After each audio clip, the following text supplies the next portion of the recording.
Hi guys, I can't believe it is our very last vlog, vlog 10. The semester has flown by, although I'm glad to see it come to an end.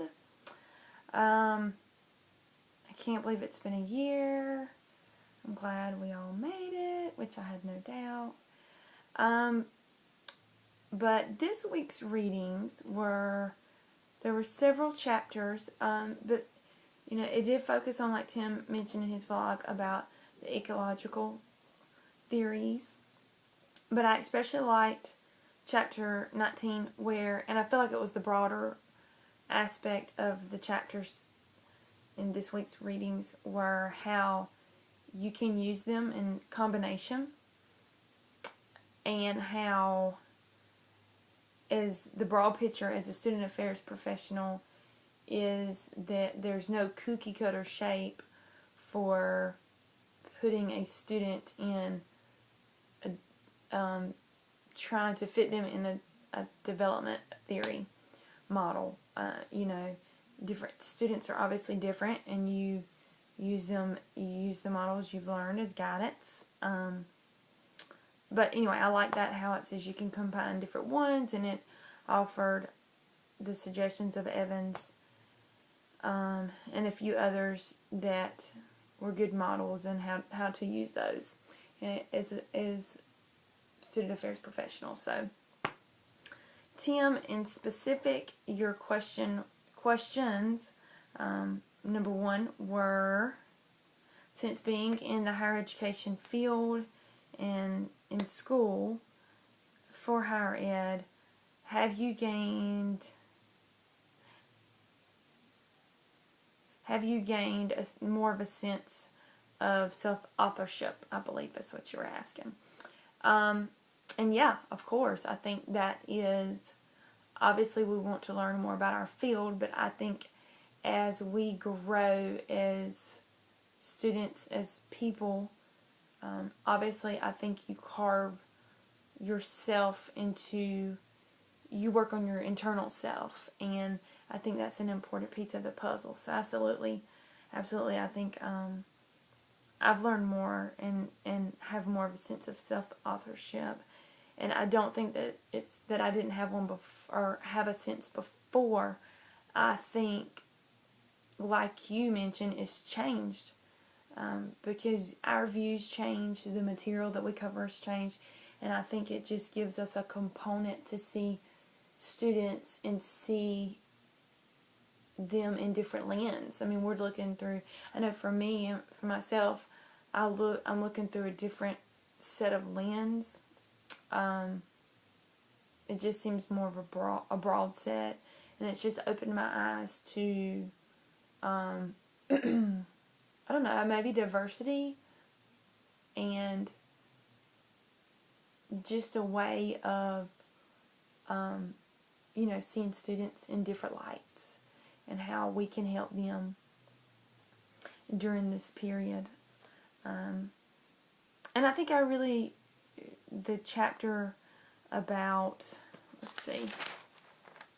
chapter 12 with Nancy Schlossberg's transition theory, that one resonated with me well, because I guess it really spoke more about the non-traditional students and going through a transitional period, and it talked about the different aspects of that and coping with it talked about the 4 S's: the situation, self, support, and strategies.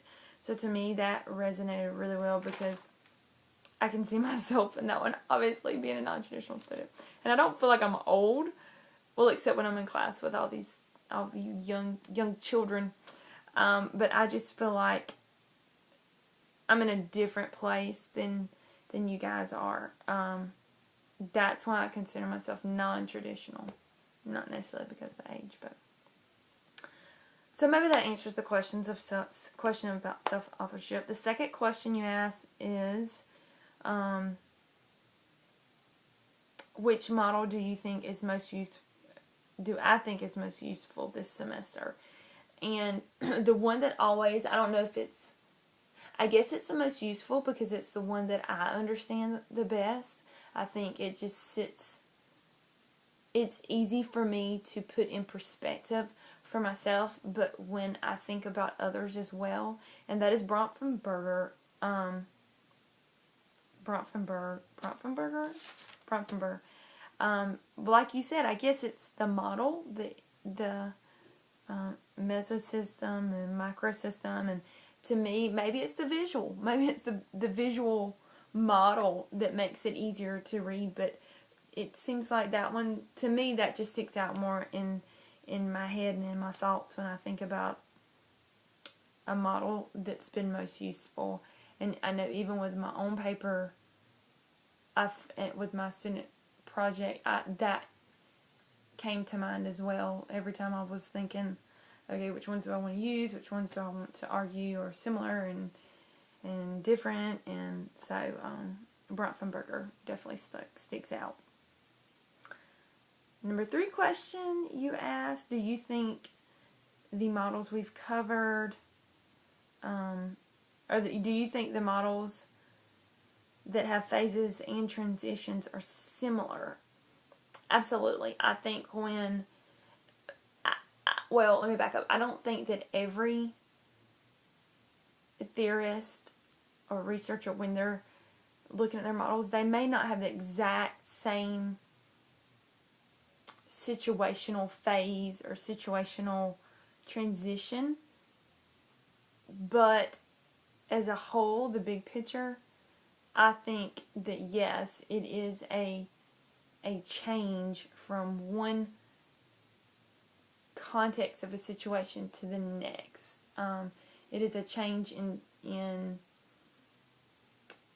steps or phases, I guess, for lack of a better word. But it is a change in the current situation to another situation. So, yes, I think that they all, in one way, form, or fashion, look at that the same. And I think in that phase or transition, however they want to term it,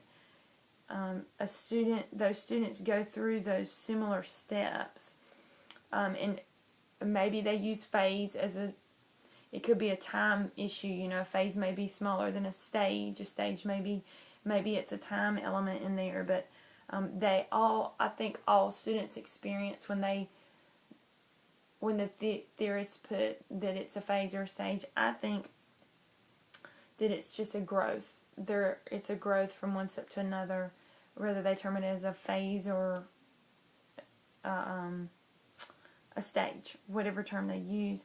And there's usually some type of dissonance to where the student, there's a change within them to get to the next step. So, yeah. So I definitely think that they're similar in that sense.